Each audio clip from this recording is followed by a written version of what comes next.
To add an eSIM to your Samsung Galaxy S26 is fairly simple.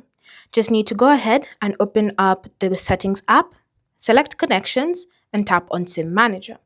From here, choose the option Add eSIM, and then simply wait for it to load. Next, tap on Scan QR code and simply bring up the QR code for your eSIM. So this is mine right here, and use your phone to scan the QR code. Alternatively, you can also choose to use an activation code that you'll receive if you ever get your eSIM. So it's up to you to decide which option you prefer. And then from here, you just need to confirm that you wish to add the eSIM to your device, and then simply wait for the files to be downloaded onto your phone.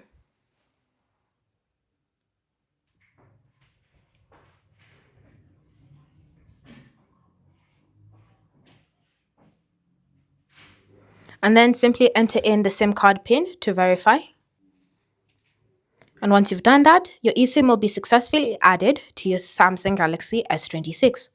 Thanks for watching. If you have questions or comments, leave them down below, and I'll see you in the next video.